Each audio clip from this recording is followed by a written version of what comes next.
Okay, let's get started on the strategies. So these are 11 ways to buy real estate for little to no money down that work here in Canada, work here in BC, work here and in Vancouver. So let's get started. Basically how it works is we're going to list the strategy at the top here. How it works, what you need to know, why it's good, when you should use it, and tips and tricks in using it, an example of this strategy in action. And then I'm going to explain a little bit more and possibly give a real-life example that's actually taken place. So first off, we're going to use an unsecured line of credit. So I remember I mentioned that company that's offering unsecured lines of credit. So this is basically how I bought my first place. So this was it was in near the Commercial Drive area in Vancouver. Bought it for $130. Use an unsecured line of credit for the down payment.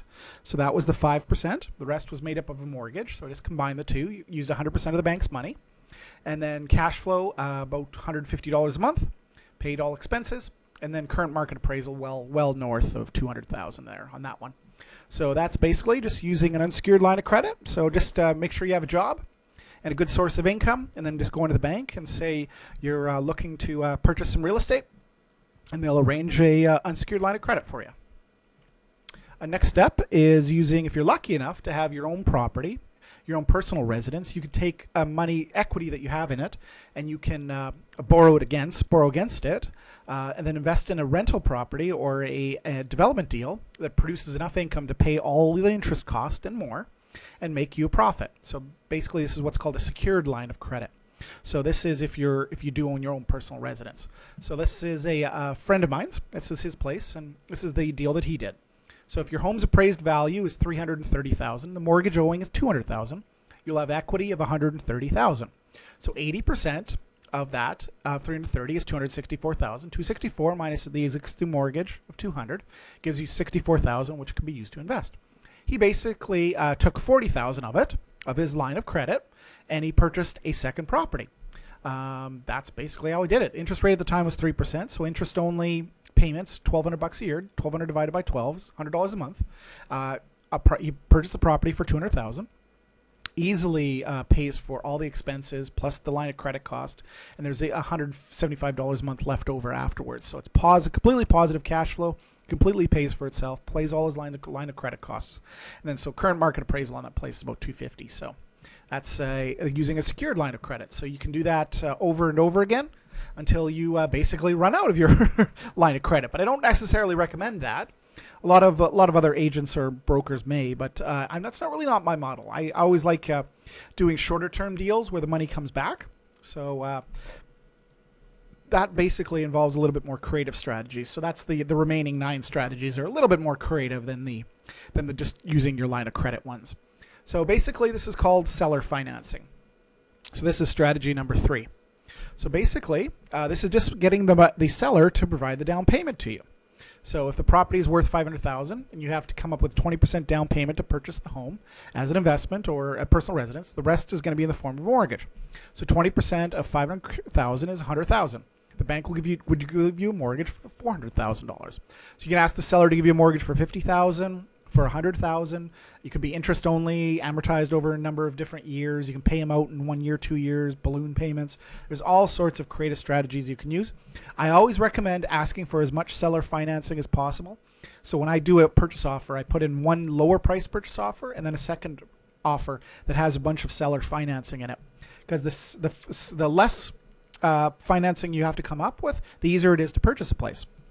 And so if the seller can come up with a large chunk of it, it enables you to get more and larger properties and more cash flowing properties. So that's just basically what's called seller financing. The seller gives you a first position mortgage. They take all the financing, or a second position mortgage, or a third position. So just something creative. So just chat with me, and I can help put some of those deals together as offers for you. Next step up is what's called our American friends call it lease option. And so if you are familiar with U.S. investing, and sometimes when they come up in here, the big U.S. companies that do training up here, they call it lease options. But we actually can't do lease options in Canada. Basically what a lease option is, we call it rent to own up here. And so legally, we cannot do 2 things at once in a contract. We can only do one at a time. So a lease option is a lease agreement, so a rental agreement for a client, and then a option to purchase in a single document, which we can't do. So basically what we just do in Canada is split the two documents into two documents, and off you go. We call it rent to own, basically. So we help people find places for rent to own, and then we can use this strategy for ourselves. So I'm going to talk about the second strategy. This is how to just make money from it. And then I'll come back to how you can use it for yourself to buy your own place. So basically, this was a client of mine in Alberta, Edmonton. And he was a financial planner, and he wanted to learn about creative real estate investing. And so he had a client of his who was a fitness instructor. And she had just started her business. She was actually very successful at it, all right away. And then so she thought she had a bunch of money to put down for a down payment on a house or a condo. And so she went to the bank, tried to apply. But the thing is, she wasn't in business for the last 3 years. So you have to at least have a 3-year track record of history of being self-employed before the bank will give you a mortgage as a self-employed person. So she wasn't able to get a mortgage, but she still wanted to buy a place. So this buddy of mine, the financial planner, said, well, how can we help her out? So I said, well, why don't we do a rent to own? She's got the down payment. Ah, that's right. Correct. So what we were needed at the time was we had to partner up with another investor who's going to qualify for the mortgage and buy the property for her. And then she was going to buy it out from him a couple of years later. And this is exactly what we did. So we went out, found another friend of his who was working in the oil patch, making about $150,000 a year. And this was in 2010, early 2010. So he's making a good solid income, and he was able to easily qualify for a mortgage. We took her down payment, so she gave us $25,000, went to Lawyer's Trust. So we took the $25,000 down for the down payment. Found a property that was worth $196,000. We got it under contract, and then we assigned it to ourselves at a higher price of $205,000, which the bank allowed, and then we mortgaged 95% loan to value from $205,000. So at close, we got a check. Me and the two other business partners got a check for $26,000. And so I got $5,000 just for helping them out, and then they split the rest as profit. So that's basically how it worked. She lived in it for 2 years, actually extended it to 3 years, and then she refinanced and purchased the property outwards. So they had $0 out of pocket, and they made about $100 a month positive cash flow. She rented out for $1,000. Their costs were about $900 on it. So it was a nice little property, and it was a win-win for everyone. So that's how to do it, and that's how to make money. No money down out of your own pocket. You just help people out. People who need to rent to own a place, and investors looking to make a good return. Next off is to use this strategy for yourself. So this is how to buy a place for yourself, rent to own. So you find a place with a landlord that's wanting to eventually sell their property. So you agree to get a long-term lease option to purchase the property, or lease agreement to rent the property, and then option to purchase it at the end. So you're going to put $0 deposit down, because that's how we do deals. And then you're going to agree to rent the property for a little bit about market rent. And then what you're going to do is you're going to pay a little bit extra, and of that extra is going to be used towards building towards your down payment. And so, as for an example, in this one, you're going to pay $2,000 a month for rent, and then $200 a month rent credits. So gradually over the next 3 to 5 years, you're going to be saving up your rent credits. Then you're going to create an option agreement to purchase the property at a set price. Let's say $500,000. So we go in 3 years from now, 5 years from now, the property is worth, say, $550,000 or $600,000. You go to the bank and you say, I'd like to finance this property. It's worth $600,000. This is the down payment. Everything's in place. You execute the purchase option, basically means you purchase it, and you take it over from the landlord, and the title transfers to you, and it's yours. And so you basically just use your rent and the equity in the property to purchase the property, and you don't have to put any extra money out of your pocket. So that's how to do rent to own for yourself. Next, strategy number 5 is called increased appraisal. So this is very common. These types of techniques are actually very, very common in the construction industry. And I just ran actually my construction mastermind group, construction development mastermind group this week. So you can come join that as well if you become a club member. So the construction cost in these were the fifth and final house that we built on that development project that we worked on. And so there's a little bit of profit rolled up into this property. So the purchase price on it, the land was $300,000. The build cost was $315,000 for a total construction cost of $615,000. The nice thing, it's Vancouver, so even though it cost that, the appraised value of the property once it was completed was $800,000. So 80% of $800,000 was $640,000. The bank lent 640 in a mortgage. The difference between 640 minus 615 was 25,000. So at completion, we got a check for $25,000 back. So even if the lender is won't finance based on construction, basically just use a private lender to finance, and then a couple months later, or a month or two later, you can just refinance at full appraised value. So that's basically how to do it. This is how it's done all the time in the construction industry and development industry. So this is a interesting strategy. This was the original one we learned from our mentor so many years ago. Basically, to put a purchase contract and be legally binding in Canada, to do a contract, all you have to put down legally is $2. That's the most you have to put down to make a legally enforceable and binding purchase contract or contract, option agreement, or any sort of agreement. To be legal, all you have to do in Canada is $2. In the States, it used to be $1, but now I think it's $10 up in the States. Usually, when most people do this, though, they do it with about $100. That's usually how it's done for option agreements in the development business. But in this case, in this one we did $100. But you can do it with as little as $2 down. So basically, we flipped a couple of projects in the past in this area. And we came along, saw these ones just sitting there. They had been 90% completed, so they're almost completion stage. And the listing real estate agent, or the developer, was also a listing real estate agent. So we came to him and said, "Hey, we'd like to buy all these within the next month. We'd like to close and find buyers for them. And if we could get them under get them under contract with a purchase contract, and then find a buyer, and we'll take care of them, and we'll have them all sold." And he said, "Okay, yeah, sure, go ahead." He hadn't had too many offers because they weren't finished yet, so it's hard to explain the value to an end buyer. They often want to buy a finished place. So basically, we started doing what we do. These were coach homes, so they're the 4-bedroom suite upstairs, a 2-bedroom suite in the basement, and a 1-bedroom suite above the garage. The top rented for $2,000, $1,000 in the basement, $1,000 above the garage, roughly. So they rented out for about $4,000 a month. So very sizable, tons and tons of cash flow. So the investors, we packaged this up, made it rental quality all the way through, added a furniture package, added some value. So it's kind of a fix and flip, just a flip deal. So basically we found buyers for them all within 30 days, and the final one, we took an extra couple of days to find a buyer for the last one. So we bought them for under contract for $490,000. Again, only $100 down to buy all 5.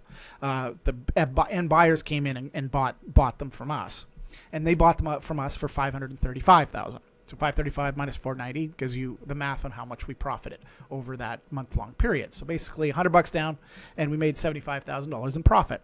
That's a pretty good investment. So, but all the buyers love it because even to this day, these places are all rented out. They positively cash flow quite nicely, and they're well worth.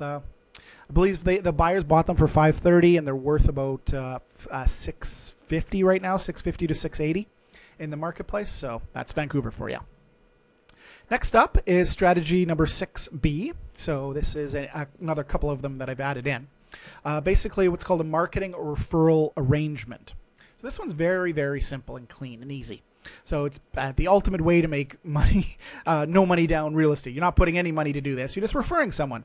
So basically, you find a real estate agent or a mortgage broker. They can do this too. That's interested in getting some more business. And basically, they're looking for people to buy a home or to sell a home. So if you bring them a client or to say, "Hey, my friend of mine is interested in buying a place. Can you help them out?" I said, "Yeah, absolutely."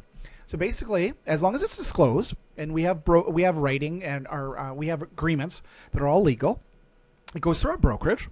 And so you're able to earn a percentage of the deal or a flat fee or a nice little fee, a nice little payment. So basically, it gets disclosed to everyone. So if you're an agent listening to this, you're allowed to do this. Just go through your brokerage. They'll let you know how to do it. And basically that's it. You recommend someone, the deal goes through, and you get a little payment out of that. I pay a minimum, usually about $2,500 on a deal. And again, if you help me introduce me to a buyer wants $1 million property, and there's $20,000 in commissions, I can do a little bit better than that as well. So just talk to me, and we can work something out. And I got mortgage brokers that do the same for me, so I'll introduce you to them as well. Next off is sandwich lease. So here's a little sandwich with money in the middle. So this is an interesting strategy. It takes a little bit of work. There's a friend of mine I know that's locally here, and you see him on Craigslist all the time advertising for rent to own. He's done, him and his company have done over 400 of these, and so they're well easily possible to be done. And they make on average between a $40,000 and $70,000 profit every single one that they do. So that's the potential that you can do with it. What a sandwich lease. So this is basically what it is. So first off, step one. Find an owner interested in selling, but who's open to creative terms, creative financing. They will be staying on title, so they'll be continuing to own it for between 3 and 8 years, while you're going to take away all their problems. You're going to take away all the bill payments, all the mortgage payments, all the taxes, everything. You're going to take care of everything for them. So once they agree to that, you sign up a long-term lease. Once they agree to sell it to you at a future time, and then rent it to you up to that time. You're going to go advertise. Once you have that contract in place, you're going to go start advertising for a rent-to-own tenant buyer who agrees to pay you market rent. So market rents, let's say it's $1,000. Rent credits, say $250, plus a deposit up front. So the nice thing is you get to keep the deposit up front. You get to keep the rent credit. That's your positive. That's your additional revenue. And then they're gonna agree to buy it from you at a future date. You're going to just hold the property, and basically you're going to be the middle person, and you're going to be a sandwich lease. Exactly. You're going to work the two parties, and you're going to facilitate the process. You're going to make money all the way through. So I'm already giving you the math of what some other companies make. The reason I don't do too many of these myself is because I found another technique that works a lot easier. It's easier to get the seller to agree. It's not the easiest negotiation to get the seller to agree to stay on the title for between 3 and 8 years. When people often want to sell, they want to sell. They don't necessarily want to stick around for a while. But there are sellers out there and that are open to this, and it's quite profitable. Obviously, with nothing down, no money out of your pocket, you can make between $40,000 and $70,000. So that's the potential. Strategy number 8, what's called down payment provided. So this is kind of our modified version of the one I just mentioned to you, but it's a little bit more risk on a business partner's case. So you're going to there's two parties involved, and then I'm going to go through how it works, and then how you're able to put the deals together. Some numbers for you. So first off, step 1.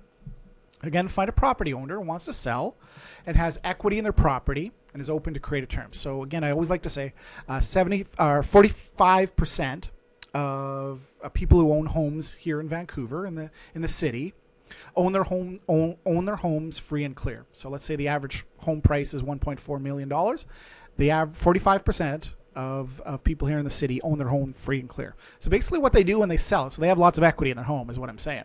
So when they usually sell it, what they do is they take the money, they take the check, and they go to the bank and they deposit it, and they earn interest. And again, the interest is, I explained it, 0.75%. So they earn GIC interest.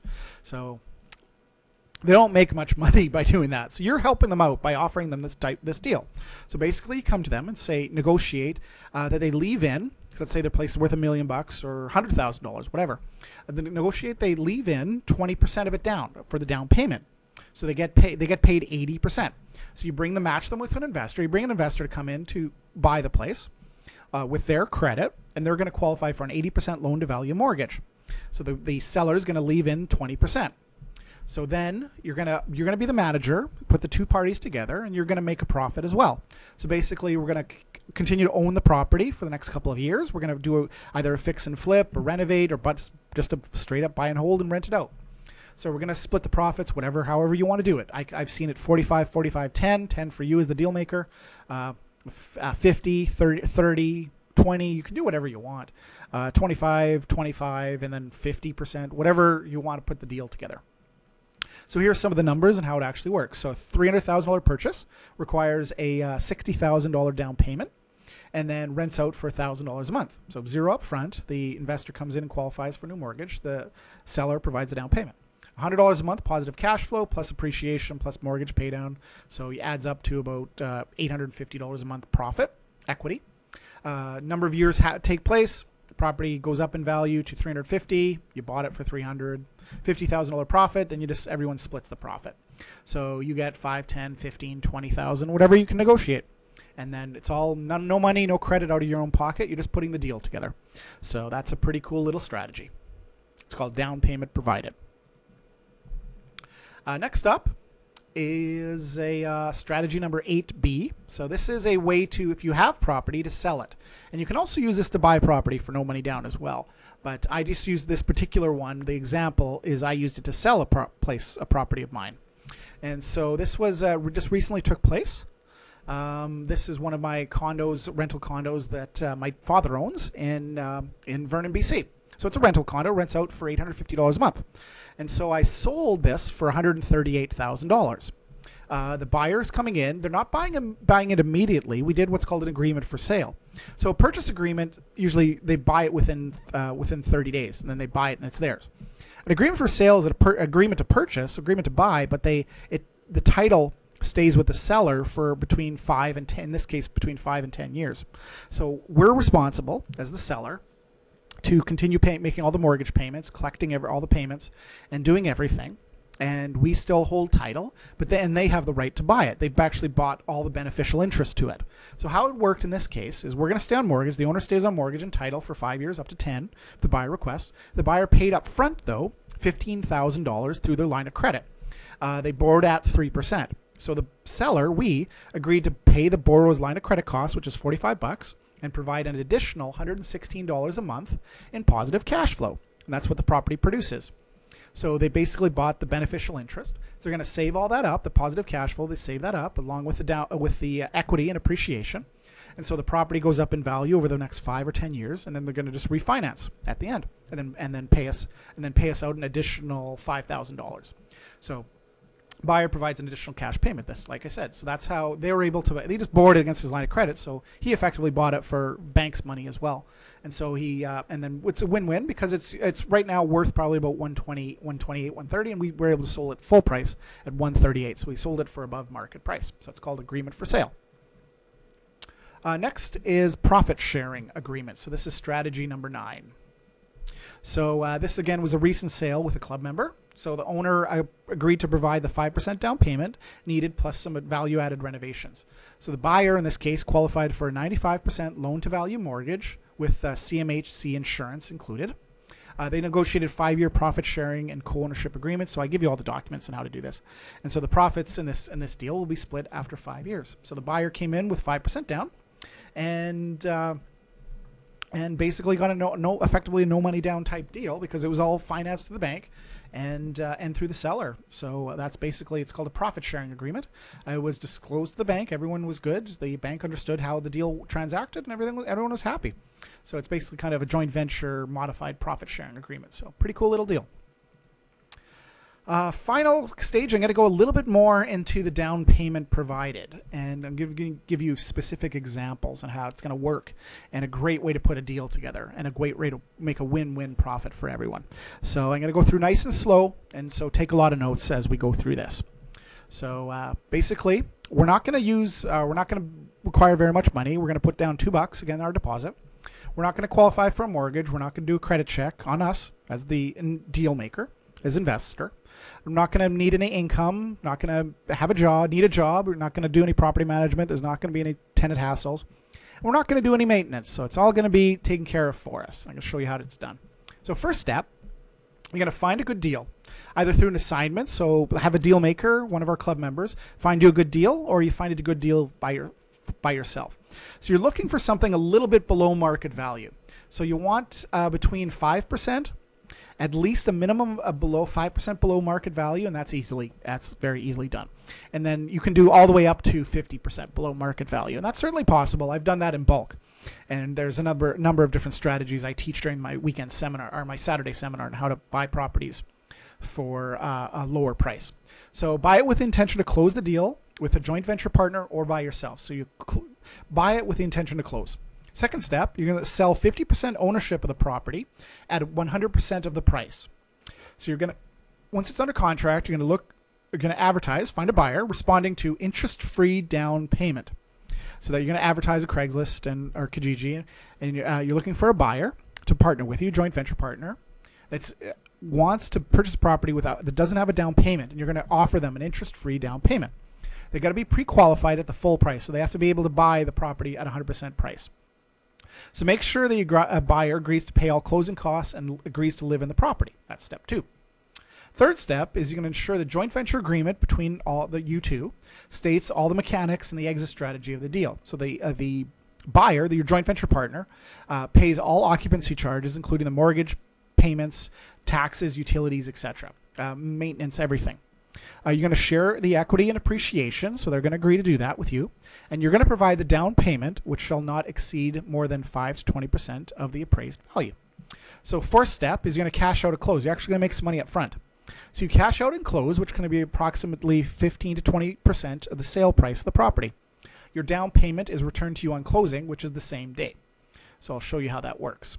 Bonus, and the fifth step, you're going to cash out more on the final sale, the final exit. You cash out at final sale, which will be 50% of the appreciation and equity, and you're going to get 100% of your down payment without any interest. So this is how it's done. This is the math and the numbers.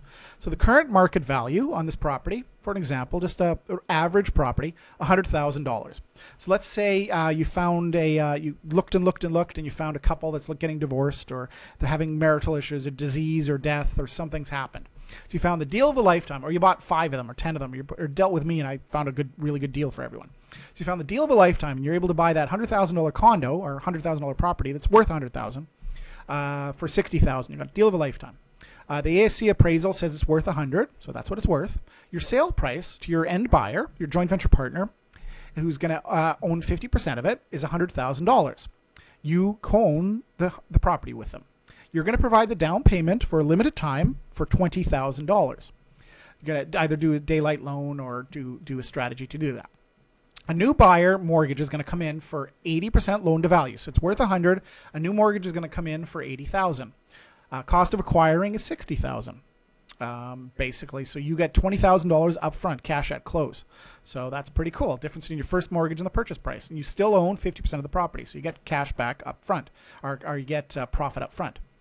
After 10 years, or the value of the property doubles. So after you wait around 10 years, properties roughly double every 10 years. Current market value, appraised value, is $200,000. Total appreciation went from $100,000 to $200,000, so $100,000. You're going to share that with your partner. So he gets half, they get half, you get half. So half of $100,000 is $50,000. That's your second profit payday. Your down payment, interest free. You get remember you put your down payment in over here. You get that back. So you get another $20,000 check. Plus, the mortgage has been paid down over the next 10 years. So let's say that's $30,000. So you get half of that. You get 50% ownership of the mortgage pay down. So that's an additional $15,000 bonus. So let's do the math here. So you got $20,000 up front, back here, cash out at close, right here. You got $50,000 of appreciation. You got $20,000 down payment back. You got that back. And you get an additional $15,000 of appreciation. So you total this all up, and over that 10 years, you made $105,000. You made $20,000 up front plus an additional $105,000 total. So basically, for a $100,000 property, you make $105,000. I always get, or occasionally get the objection, well, what if I can't buy it at $60,000? Yes, this math still works if you buy it at $95,000. Even if you get a 5% discount, the math still works. It's still a win-win for everyone. So it's that's basically how to do the deal. So what happens if the new owner defaults?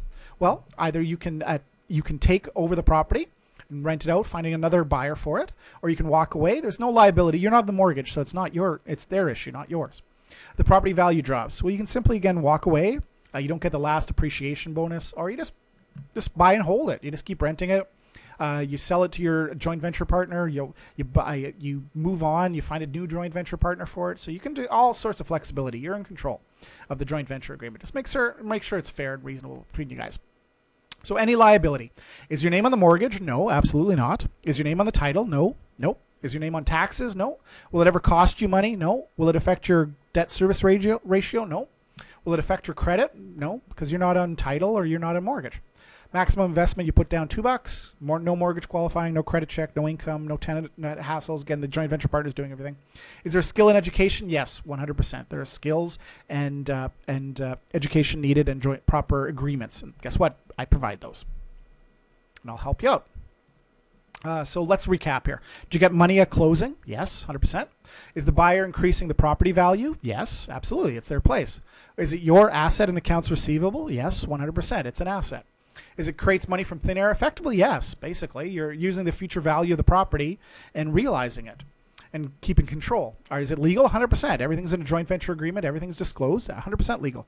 And can you do more than one at a time? Absolutely. 100%. Yes, you can. You can do one a month if you want. So that's basically how down payment provided works. And so I'm going to chat about my seminar and membership in the club a little bit later. But basically what we go over is I have access to 35 other strategies for creative financing. Short sales, foreclosures, subject to deals, double closes, joint ventures, abatements, all sorts of different deals. And so I look forward to chatting with you and seeing at one of my upcoming events. So let's just get back to the rest of the presentation. So what I'll do now is take another, pause the video here and chat about mortgages, simple interest mortgages next. Thanks very much.